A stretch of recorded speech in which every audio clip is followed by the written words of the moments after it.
오늘 욥기의 말씀 21장의 말씀 통해서 또 계속해서 하나님 주신 은혜를 나누고자 합니다. 우리는 다른 사람들에 대해서 다 관심이 있습니다. 없다고 하면 거짓말입니다. 우리는 다른 사람이 어떻게 사는지, 다른 사람이 뭘 먹는지, 다른 사람이 또 뭘 좋아하는지 다 관심이 있습니다. 특별히 남이 잘 되는 것과 또 때로는 안 되는 것을 다 지켜보고 있습니다. 남이 잘 되면 잘 돼서 우리 마음에 뭔가 좀 불편함이 있고, 또 남이 안 되면 또 안 되는 것으로 또 마음이 어렵기도 합니다. 근데 그 가운데 이제 이런 경우가 있습니다. 이유 없이 잘 되는 사람들 좀 마음에 안 들죠. 저 사람 왜 잘 되는 거야? 마음에 들지 않고, 우리 명성교회가 그래서 약간 미움을 받았어요. 대단하지 않은 것 같은 목사님이 여기서 목회를 너무 잘하고 있으니까 그게 굉장히 많은 분들의 마음속에 이 불편함을 만들었던 것 같습니다. 또 반대로 저 사람 분명히 뭔가 잘못하고 있는데 잘 되는 걸 보면 굉장히 기가 막히죠. 야, 저런 사람이 어떻게 잘 될까? 어이가 없고 속상한 거죠. 농구할 때 언제 힘이 빠지는지 아십니까? 제가 골을 넣다니. 아니, 저 사람은 골을 넣을 수가 없는 사람인데 던진 게 들어갔어요. 그러면요, 그 악인이 형통하는 걸 보고 저는 굉장히 마음이 이게 어려운 거예요. 그래서 경기가 이렇게 말리기도 해요. 그런 걸 보면은 마음속에 이제 어려움이 생기죠. 그래서 악인이 형통하는 것은 단순히 그 사람이 잘 되고 안 되고를 떠나서 그게 갖고 있는 파장력이 있습니다. 영향력이 있습니다. 악인이 잘 될 때 이렇게 주님 앞에서 성실하게 살아왔던 수많은 의인들과 예배를 지키고 고생하고 남들 다 벌어가지고 나쁜 데 쓸 때 정말 주님만 사랑하고 교회 위에 헌신하고 이러던 사람들이 그걸 보면서 시험에 들거든요. 사탄은 그걸 굉장히 좋아합니다. 사탄은 그래서 악인들이 잘 되도록 부추기고, 또 그걸 보면서 우리들의 마음이 상하도록 또 우리를 부추깁니다. 그러면서 결국 결론을 뭐로 냅니까? 하나님은 악인들을 멸하시지 않고 악인들을 축복하시고, 하나님 잘 믿어봤자 나한테 좋은 건 하나도 없구나 라는 그런 마음을, 실망감을 주게 됩니다. 제가 이런 악인이 잘 되는 것들, 또 이유 없이 잘 되는 사람들, 또 수고하고 애쓰고 힘들어 정말 열심히 살았는데 안 되는 이런 분들을 보면서, 우리가 생각하는 이 세상에 정말 딱 떨어지는 정의가 존재할까? 여러분, 우리는 그렇게 들이밀고 싶잖아요. 정의와 불의를 딱 나누어서 불의한 사람들은 안 되고 정의로운 사람들은 잘 되고, 예수님 믿는 사람들은 잘 되고 예수님 안 믿는 사람들은 잘 안 되고, 이렇게 하면은 굉장히 좋겠지만 하나님은 이 세상을 그렇게 딱 떨어지게 만들지 않으셨습니다. 그래서 우리는 때로는 의인의 불행도 보게 되고 악인의 형통함도 보게 됩니다. 바로 그래서 욥기가 있는 것이죠. 욥기를 통해서 의인이 이렇게 고난을 받고 힘들고 괴로운 삶을 살아가지만 결국은 하나님께서 그와 함께 하시고 그를 건져주신다는 메시지를 우리에게 던져주고 있습니다. 지난주 우리는 소발이 악인에 대해서 말하면서 욥을 악인으로 취급합니다. 기억하시죠? 욥, 너는 악인이라는 거죠. 악인은 멸망할 것이다라는 아주 제대로 된 선포를 내립니다. 그리고 소발이 이제 욥을 악인으로 선포하는 여러 가지 이유가 있지만, 제가 지난주 말씀드린 것처럼 먼저는 마음이 상했어요. 마음이 굉장히 기분이 나쁘고 조급했다라고 하지 않습니까? 또 그리고 자기가 갖고 있는 지혜, 그리고 자신이 어떻게 보면 책을 읽고 경험을 하면서 한 지혜가 아니라 스스로 고백하기를 하나님이 내게 주신 그 지혜, 이 지혜를 통해서 욥을 악인으로 취급을 하고 악인으로 몰아세웁니다. 또 특별히 욥이 악인이라고 주장하는 소발의 근본적인 그 베이스가 있습니다. 여러분들도 누군가를 저 사람 의인이구나, 저 사람 악인이구나 생각하는 뭔가 좀 기준이 있을 거 아닙니까? 어떤 분들은 교회 열심히 나온 걸 보면서 아, 저분은 하나님 잘 믿는 분이구나, 기도하는 모습 보면서 하나님께 기도 열심히 하고 성실한 분이구나, 혹은 세상에서 이상한 곳에서 만났는데 나쁜 짓 하는 걸 보면서 아, 이 사람은 나쁜 사람이구나, 우리가 판단하는 기준이 있거든요. 그러면 소발은 욥의 어떤 모습을 보면서 그를 악인으로 말을 하고 있습니까? 욥의 고난을 보면서, 이 고난을 보니까 너는 빼도 박도 못하고 악인이다라고 정의를 내리고 끝까지 그 악인으로 몰아세우고 있는 겁니다. 근데 여러분, 우리가 당하는 고난이, 이 시대의 이 상황의 고난이, 그리고 그 고난이 절대로 영원한 것도 아닙니다. 그 고난이 우리를 악인으로 만드는 사인입니까? 여러분, 사고를 당하면 악인이 되는 겁니까? 병을 얻으면 순식간에 나는 의인에서 악인이 되는 겁니까? 우리 자녀들 중에 어려움을 당하는 자녀가 있으면 우리는 순식간에 악인이 되는 것입니까?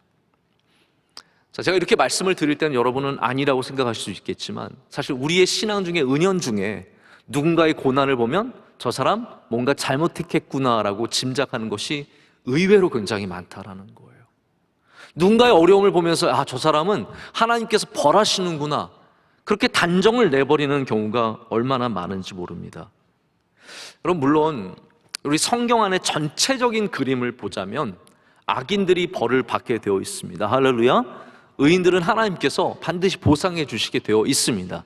이것이 성경의 전체적인 그림에는 그래요. 그러나 우리가 한 명 한 명을 보면 다윗이 얼마나 고난을 당했는데요, 바울이 얼마나 고난을 당했는데요, 수많은 고난 중에 우리는 의인이 고난당하는 것을 많이 보게 되고요, 형통한 사람, 여러분, 악인이 영원히 형통한 건 아니지만 아합과 이세벨 보십시오. 얼마나 행복하고 떵떵거리며 살았습니까? 둘이 금술이 얼마나 좋았습니까? 이렇게 정말 복들 다 누리면서 좋은 거 먹으면서 좋은 성에 살면서 그런 사람들 보면은 우리는 성경의 진리가 어떻게 되는 것인지 잘 헷갈리기 쉽습니다. 역사의 흐름 속에서 우리가 한 가지 고백할 수 있는 것은, 저는 역사를 이렇게 쭉 보면은 제가 어려서부터 한 가지 생각해 본 게 있어요. 하나님께서 역사를 가만히 내버려 두셨으면, 우리 인간에게 역사를 맡기셨으면 이거는 방향이라는 게 없는 겁니다. 그냥 우연의 일치일 뿐이에요. 예를 들어서 뭐 전기가 발견되는 것도, 엑스레이가 발견되는 것도, 그리고 페니실린이 발견이 되어서 우리가 이런 질병들을 이겨내게 되고 다 우연인 것 같고, 그리고 히틀러가 진 것도 우연인 것 같고, 한국전쟁에서 우리가 이렇게 그나마 남한을 지켜낸 것도 우연인 것 같지만 사실 그렇지 않잖아요. 성경을 보면 나오는 그 하나님의 역사하심이 이 시대에도 일어나고 있다는 겁니다. 할렐루야. 이 시대에도 하나님의 역사하시기 때문에 우리는 아무리 역사적으로 볼 때 악인이 번성하는 것 같아도 거기는 망하는 거죠. 히틀러는 망하게 되어 있습니다. 잠깐은 승리했죠. 얼마나 많이 이겼습니까? 러시아 쳐들어가고 이탈리아 쳐들어가고 수많은 곳에서 승리를 하고 많은 곳에서 사람들을 잡아왔고, 유대인 600만 명이나 죽이는 어마어마한 일을 해서 승리한 것 같았지만 결국은 권총으로 스스로 자살해 죽지 않습니까? 악인은 잘 되는 것 같아도 역사 안에서도 분명한 하나님의 또 다른 역사하심이 있습니다. 그래서 우리는 그거를 믿고, 그래도 오늘 우리의 고난 속에서도, 우리의 환난 속에서도 이 말씀을 붙잡고 신앙을 붙잡고 지켜내는 거죠. 근데 여기 지금 욥의 상황이 어떻습니까? 욥의 상황은 고난 중에 있는 거예요.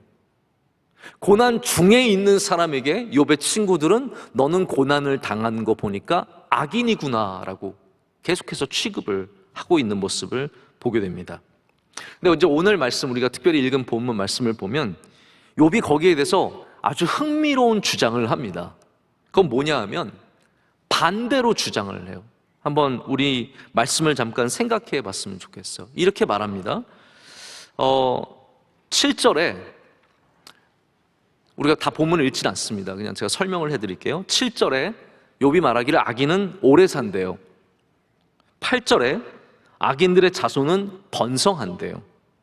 9절에 악인들의 집은 평안하대요.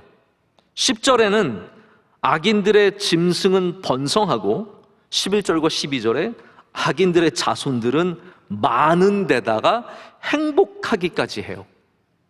그리고 13절, 이것도 참 속상한 부분입니다. 13절에 악인들은 고통 없이 편안하게 죽음을 맞는다고 말하는 겁니다. 악인들이 그래도 끝에 막 고통을 당하고 괴롭게 죽었으면 좋겠는데 이 악인들이 심지어는 죽을 때도 평안하게 죽어서 수월로 내려간다라고 말합니다. 자, 저를 보시죠. 욥의 친구들은 이렇게 말했습니다. 악인들은 멸망하고, 악인들은 저주를 받고, 악인들은 똥같이 되고, 완전히 악인들은 다 멸망하는 것처럼 얘기했는데 욥은 거기에 전혀 반대 얘기를 하는 거예요. 너희들 그렇게 말하지만 악인들을 봐라. 그리고 이것이 욥만 본 사실이 아니라 모든 사람들이 다 아는 사실이라는 거죠. 여러분들도 아시잖아요. 악인들 가운데 떵떵거리며 지금 살아가는 사람들이 얼마나 많은데요. 남 사기치면서 가끔 뉴스 보면은 정말 사기쳐서 돈 버는 사람들 이야기가 꼭 나와요. 뭐 이렇게 렌트카 해가지고 돈 조금씩 받아가지고 그걸로 굴리다가 나중에는 다 저당 잡혀서 다 뺏겨가고, 그 가운데 이 돈 한 사람만 돈을 어마어마하게 벌고, 걔네들 또 특징이 다 문신하고 있고요, 전부 다 등치는 크고요, 이런 악인들이 잘 되는 거. 그러면서 좋은 차, 비싼 차. 여러분, 젊은 남자가 비싼 차 몰면 한 번씩 의심해 봐야 됩니다. 아니 정말입니다. 젊은 남자가, 그리고 이렇게 좀 고상하지 않은데 멋만 부리면서 이 특징들이 있거든요. 제가 유튜브에서 가끔 댓글에서 보는 아주 이 정말 중요하고 핵심적인 말이 있어요. 관상은 과학이다. 저는 그 말을, 이게 뭐 기독교적이지 않기 때문에 이렇게 제가 받아들이진 않지만 정말 공감이 가는 말이에요. 그런 친구들 보면 하나같이 그 일수 지갑 같은 거 딱 들고, 네? 저 반바지에다가 이렇게 등치는 이만하고 꼭 여기다가 문신 새기고 이런 애들이 좋은 차 몰고 있으면 예? 그럴 가능성이 큰 거죠.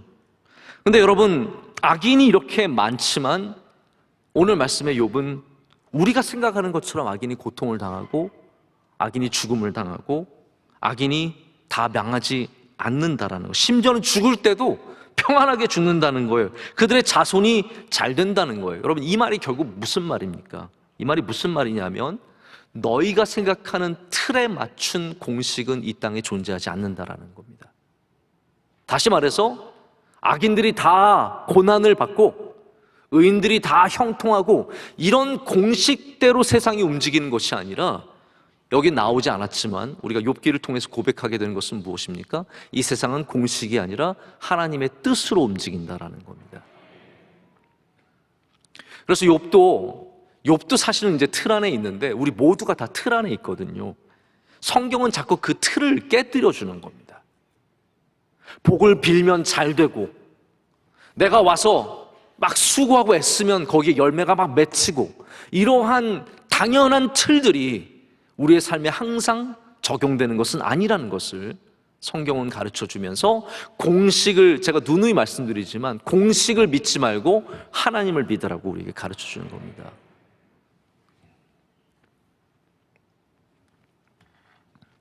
우리가 하나님의 주권을 생각하기 위해서는 우리가 갖고 있는 틀을 많이 깨야 합니다.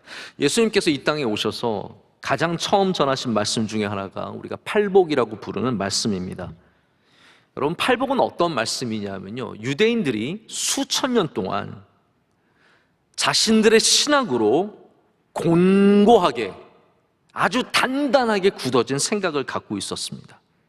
그게 어떤 생각들입니까? 오늘 욥의 친구들과 거의 비슷한 생각들이에요.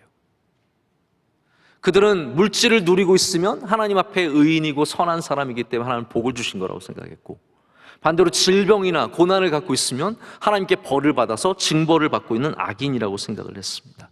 근데 그 가운데 예수님께서 오셔서 그들의 그 틀을 깨뜨려 주시는 거죠. 그 첫 설교가 무엇이었습니까? 가난한 자는 복이 있나니예요. 이 말씀은 유대인들이 갖고 있었던 2000년 동안 곤고하게 갖고 있었던 그 틀, 돈이 많은 사람들이 하나님께 복을 받은 사람이라는 거, 부유한 사람이, 자손들이 잘 되는 사람이, 건강한 사람이, 장수하는 사람이 하나님께 복받은 사람이라는 그 공고한 틀을 주님께서 망치로 땅땅 깨주시는 겁니다. 가난한 자는 복이 있나니. 할렐루야. 여러분, 그것이 우리가 그냥 교회에서 얘기하는 좋은 얘기가 아니라 그걸 실제로 믿음으로 고백할 수 있어야 합니다. 여러분, 가난해도 복이 있는 줄로 믿습니다.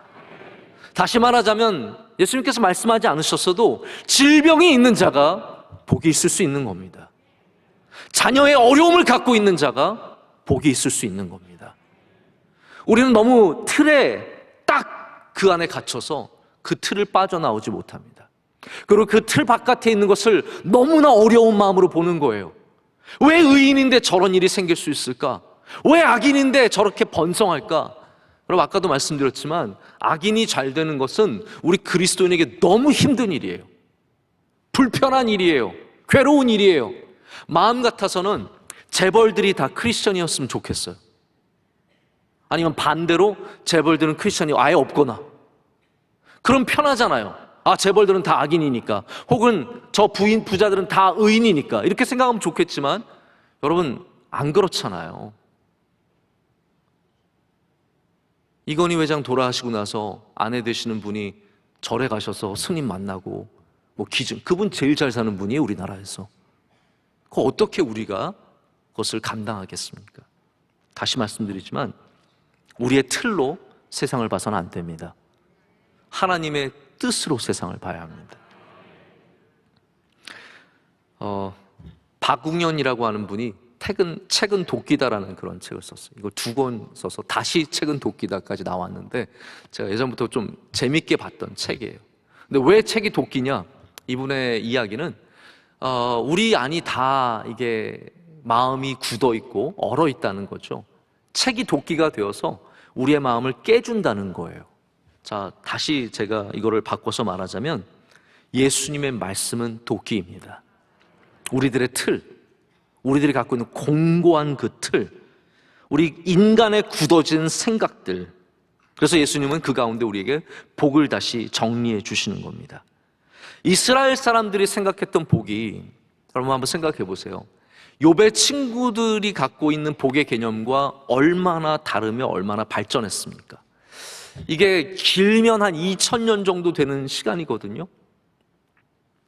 짧아도 1000년이 되는 시간인데 욥의 때부터 이스라엘 백성에게 예수님께서 말씀하신 그때까지 생각이 하나도 안 바뀌었다는 거예요. 그때도 욥의 친구들이 야, 욥은 악인이야, 쟤는 고난을 당하고 있으니까 악인이야, 그 공식으로 나갔고요. 예수님이 오셨을 때 이스라엘 사람들도 똑같은 공식으로 돈 많은 사람이 복을 받은 사람이고 질병에 걸린 사람이 저주받은 사람이라고 생각합니다. 그래서 제자들이 예수님께 뭐라고 묻던가요? 여기 눈먼 사람이 있는데 이게 부모의 죄입니까? 그의 죄입니까? 제자들조차도 2000년 동안 내려온 그 생각에서 요만큼도 발전하지 못한 거예요. 저 사람 눈이 안 보이면 뭔가 죄가 있고 뭔가 그 집안에 죄가 있고 이 사람이 혹은 죄를 지었거나 라고 몰아세우는 거죠. 예수님께서 뭐라고 말씀하십니까? 틀을 땅땅 깨주시죠. 그 얼어있던 틀, 우리의 이 몸이 갖고 있는 질병과 하나님의 복을 직결해서 생각하는 그 틀을 깨주시면서 뭐라고 말씀하시냐면, 아니다, 부모의 죄도 아니고 그 사람의 죄도 아니고 뭐라고요? 하나님의 영광을 나타내는 일이라고 말씀하십니다. 너무나 다른 접근이라는 거죠.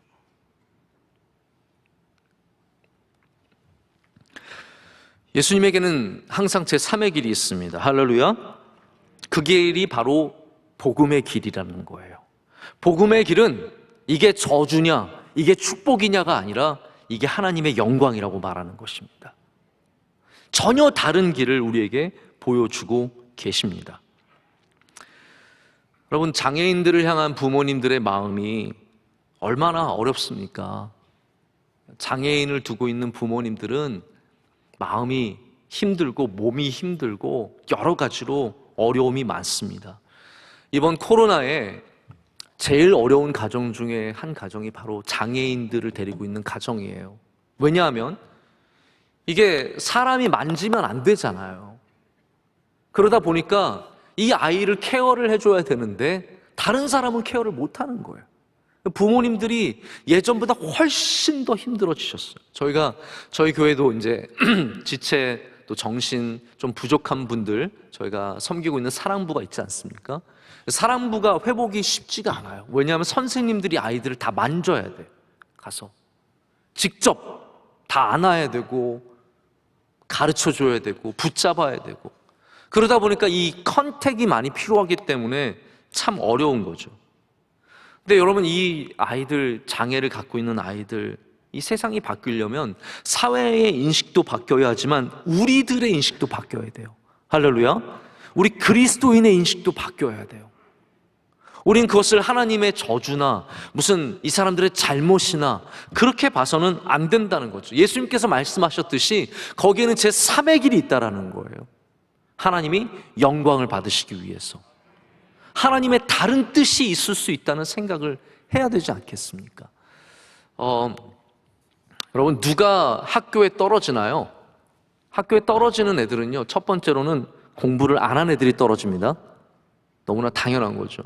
공부를 안 한 애들이 떨어집니다. 이번 수능에 여러분 기도도 하셔야 되지만 공부를 안 했는데 너무 기대하지 마세요.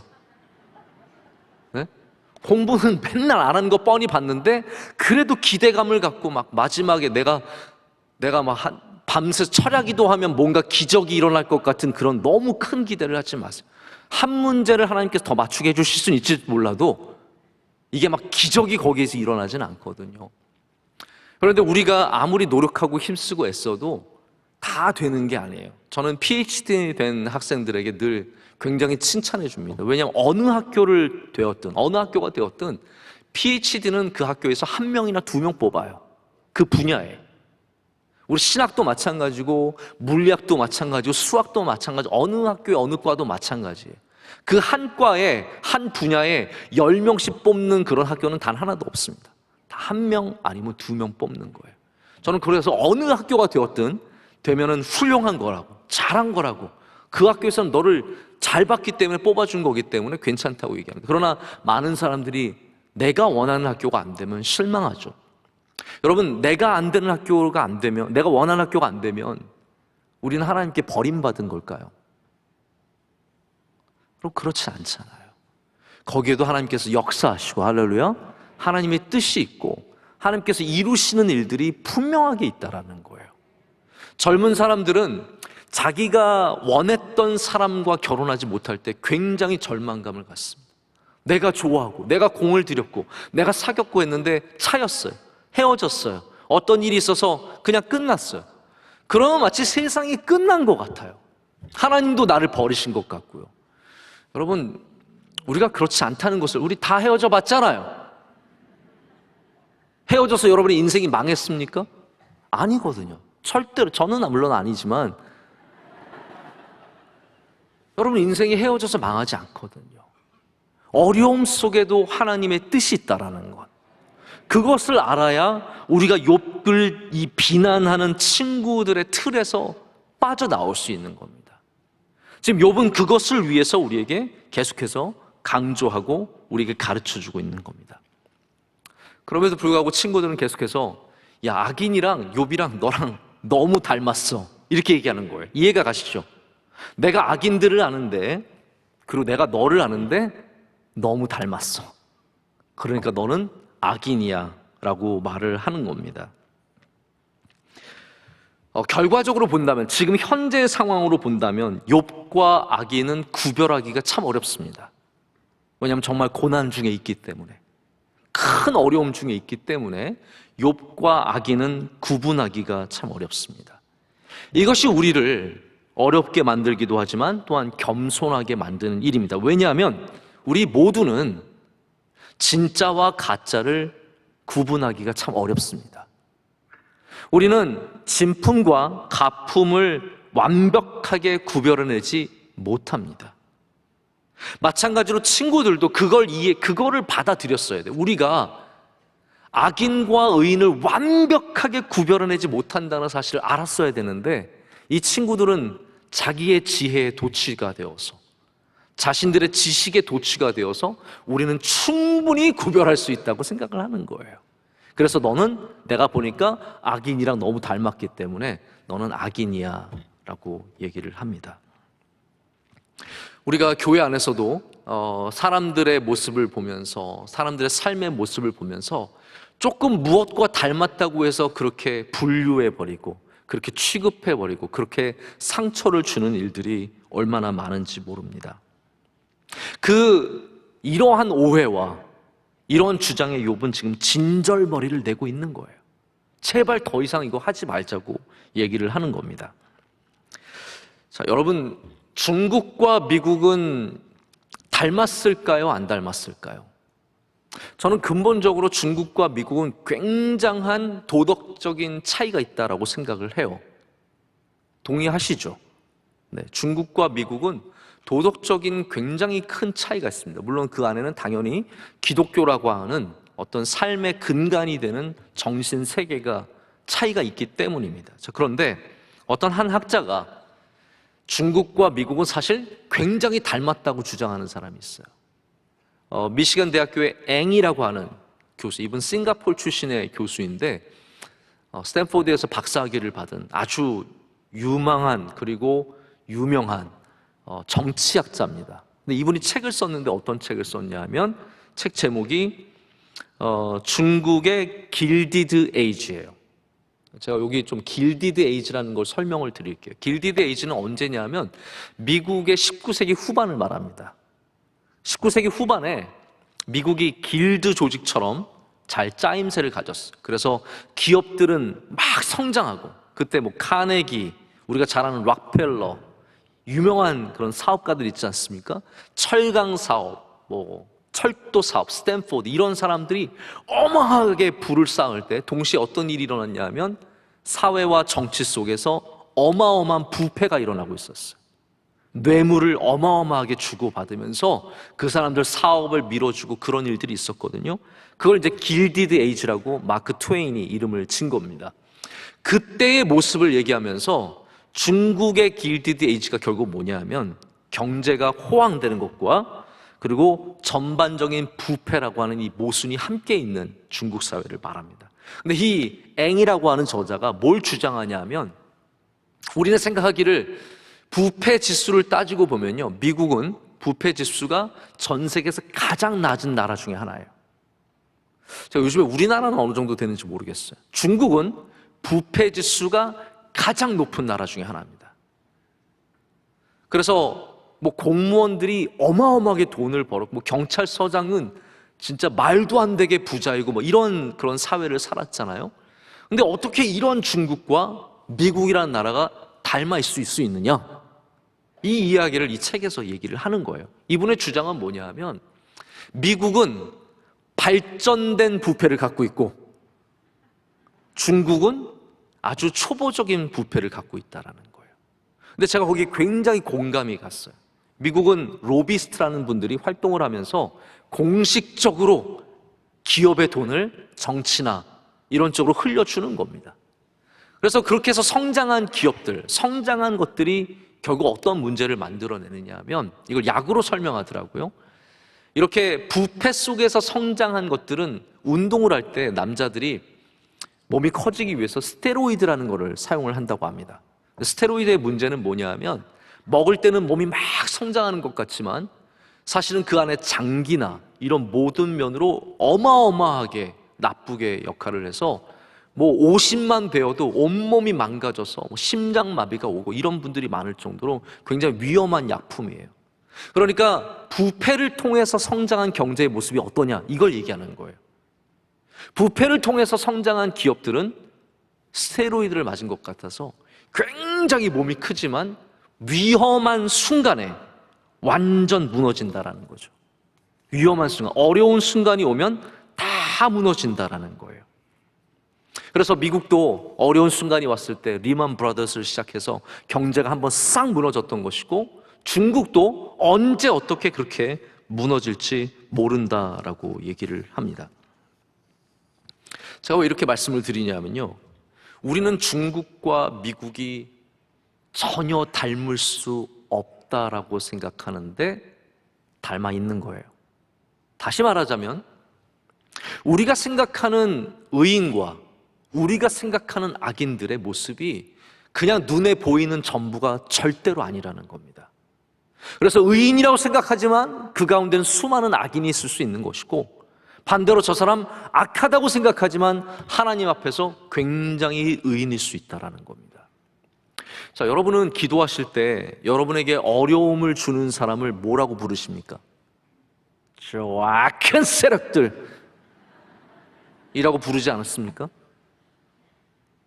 그게 무슨 말이에요? 결국 악인이란 말이거든요. 악인. 저는 기도할 때 굉장히 조심스럽게 그 단어를 사용합니다. 왜냐하면 제가 저를 어렵게 하는, 제 마음에 안 드는, 저를 속상하게 하는 그분이 하나님 앞에서는 악인이 아닐 수도 있기 때문이에요. 우리가 악인이라고 딱 결론을 내린 그 사람들이 어쩌면 하나님 앞에서는 아닐 수도 있다는 그런 마음을 가져야 된다는 겁니다. 자, 그러면 다시 말씀드립니다. 욥과 악인은 닮아 있지만 그 닮아 있는 부분들이 욥의 친구들이 생각하는 것과 사실은 전혀 다른 부분이고, 욥은 닮아 있는 것처럼 보여도 사실은 악인이 아니라는 것을 성경은 우리에게 말해주고 있습니다. 여러분, 고통과 환난, 요 잣대로 누군가의 악인됨과 의인됨을 판단할 수 없다는 겁니다. 근데 욥과 악인이 결국은 전혀 다른 길로 갔죠. 악인은 우리 하나님 앞에서는 반드시 심판을 받게 되어 있습니다. 저는 그것을 분명하게 믿습니다. 근데 그것이 뭐 내 눈앞에서 막 죽는 그런 심판은 아닐 수도 있어요. 우리가 원하는 건 그런 심판이죠. 막 완전 망하는 거 보고, 짐 싸가지고 집에서 막 다 쫓겨나는 거 보고, 막 내 앞에 와서 엉엉 울면서 잘못했어요, 눈물 콧물 다 쏟고, 막 그 악인이 막 무너져가는 걸 통쾌하게 보면서 넌 나에게 모욕감을 줬어, 딱 그 한마디 해주고 싶은 거잖아요. 네? 얼마나 속이 시원합니까? 그러나 하나님께서 악인을 심판하시는 방식은 하나님의 주권이라는 걸 잊어서는 안 됩니다. 하나님의 뜻 가운데 하나님께서 마침내는 모든 심판 날에는 우리 모두가 심판을 받기 때문에 악인은 악인의 길을 걸어가게 될 것이고, 하나님을 사랑하고 예수 그리스도를 주로 영접한 사람들은 의인의 길을 걸어가게 될 줄로 믿습니다. 주님께서도 그것을 양과 염소로, 알곡과 가라지를 통해서 결국은 나뉘게 된다는 것을 우리에게 말씀해 주고 계신 거예요. 지금 아무리 저 염소가 때가 많아지고 되게 잘 사는 것 같고 훌륭해도 주님의 말씀에도 그것이 나중에는 결국은 갈려진다라고 말을 합니다. 또 다르게 말하자면 아까 전에 제가 말했던 앵 교수의 표현을 쓸 수 있습니다. 약물로 만든 몸은 반드시 무너지게 되어 있습니다. 세상의 잘못된 것들로, 악한 것들로 쌓은 탑은 반드시 무너지게 되어 있습니다. 할렐루야. 그거를 믿고 그것을 마음 가운데 위로를 받는 것이 우리가 해야 되는 일입니다.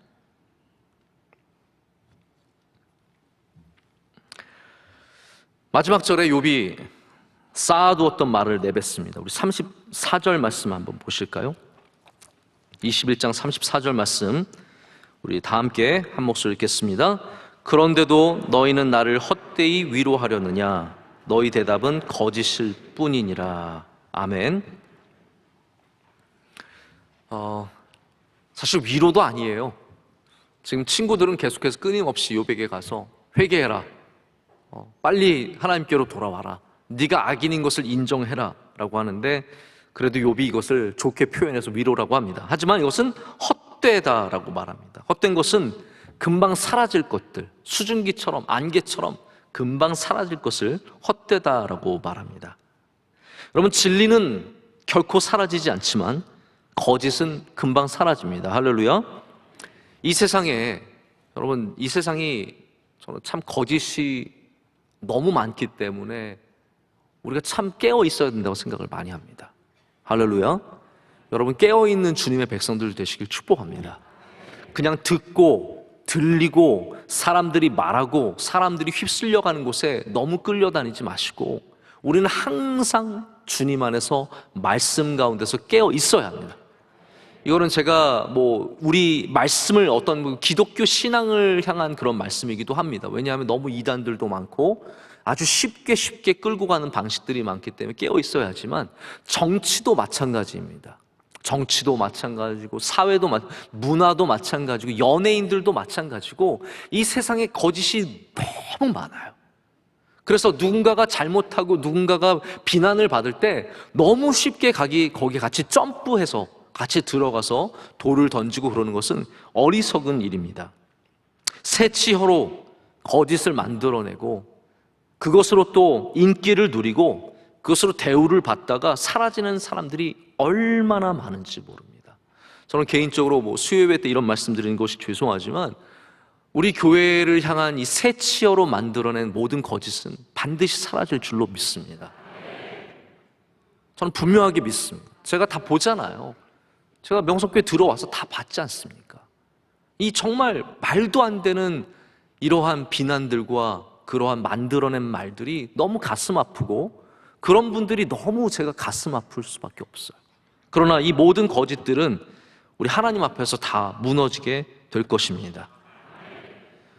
우리는 조금이라도 진실되게 말하기 위해서 눈에 보이는 것, 사람들이 말하는 것, 유튜브에서 사람들이 떠드는 것, 그런 것들이 아니라 너무 그런 거에 관심 두지 말고 우린 영원하신 하나님을 더욱더 많이 바라봐야 할 줄로 믿습니다. 자꾸 그런 거에 여러분 젖어 있을 때는 다시 기도로 꼭 나가시길 바랍니다. 다시 말씀으로 꼭 들어가시기를 바랍니다. 다시 찬양 부르시고 말씀 들으셔서 여러분이 그 안에 영이 깨끗해지도록 자꾸 노력하셔야 됩니다. 그렇지 않으면 세상에 너무 많은 거짓이 우리를 지배하고 우리 생각들을 욥의 친구들처럼 그냥 눈에 보이는 대로 말하는 교만한 사람으로 만드는 것이거든요. 제가 이 한 가지만 더 말씀을 드리고 이제 말씀을 맺으려고 해요. 1692년과 93년에 매사추세츠의 세일럼이라고 하는 곳에서 마녀 사냥이 있었습니다. 마녀 사냥은 유럽에서부터 원래부터 있었던 것이고 이제 주술을 한다든지 어떻게 생각을 했냐 하면 누가 막 병에 예를 들어서 전염병이 돌죠? 전염병이 돌면 사람들은 병의 원인을 찾는 게 아니라 누가 주술을 부렸을까 그걸 찾았어요. 우리 마을에 이 사람을 미워하는 사람. 그러니까 이게 정말 마녀 사냥인 것이요. 합당한 이유가 있어서가 아니라 그냥 사람들이 입이 맞으면 그 사람 죽이는 거예요. 야, 제가 지난번에 쟤 나쁘게 쳐다보더라. 지난번에 저 여자애가 나쁘게 저 사람에 대해서 말했는데 저 사람 집에 병이 났어요. 그러면 저 여자는 마녀야. 그래서 우르르 몰려가서 그 사람을 끄집어내고 그냥 처형해 버리는 겁니다. 근데 세일럼이라고 하는 매사추세츠에서 30명의 사람들이 마녀로 재판에 들어가서 다 유죄를 선고받습니다. 30명이에요, 30명. 그 중에 몇 명이 교수형을 당하냐면 19명이 교수형을 당합니다. 다 마을 사람들인데. 여자아이들. 어떤 아이들이냐면요, 약간 정신적인 문제가 있어서 정신병 가지고 그거 가지고 좀 소란을 일으킨 아이. 진짜 마녀다. 어떤 아이들끼리 모여가지고 좀 누구를 괴롭혔어요. 쟤네들 마녀다. 이래가지고 19명을 교수형으로 다 죽였습니다. 이 가운데는 5명이 남자였습니다. 청교도들이 굉장히 신앙이 뜨거웠는데요. 청교도들의 신앙의 바탕이 뭐냐면 여러분이 꼭 아셔야 됩니다. 우리 가운데 문제가 있으면 그건 하나님께서 우리를 벌하신 거다. 우리가 뭘 잘못했기 때문에 벌하신 거다. 우리가 계명을 어겼고 하나님의 뜻을 어겼고. 자, 그러니까 어떻게 되겠습니까? 이 마을에 문제가 있으면 누군가가 죄를 진 것이다. 누군가가 어려움을 당하면 누군가가 죄를 진 것이다. 가정에 환난이 있고 고난이 있으면 청교도적인 신앙이 뭐라고요? 누가 죄를 진 것이다. 이게 대한민국에 너무 깊이 뿌리 내리고 있는 거예요. 이제 어떻게 보면 마녀 사냥을 갖고 있었던 그 청교도의 신앙, 좋은 건 안 배우고 여러분, 청교도 얼마나 주님 뜨겁게 사랑했습니까? 할렐루야. 청교도 정말 주님 사랑했거든요. 매일같이 주님의 말씀대로 살려고 정말 노력 많이 했거든요. 그런 건 별로 상관 안 하고 청교도의 잘못된 부분들, 우리의 모든 아픔과 모든 괴로움과 모든 환난은 다 죄 때문이야. 하나님 우리를 벌하셨어. 이게 언약 신학이라는 거예요. 언약을 우리가 깨뜨렸기 때문에, 하나님의 계명을 깨뜨렸기 때문에 하나님께서 우리를 벌하신 거라고 하는 그 청교도의 신앙이 우리에게 너무 뿌리 내려서 지금도 우리는 환난과 고난을 당하면 무조건 죄, 무조건 악인, 이렇게 몰아세운다라는 거죠. 여러분, 이렇게 누군가를 몰아세웠던 그것들이 지금 생각해보면 얼마나 한심합니까?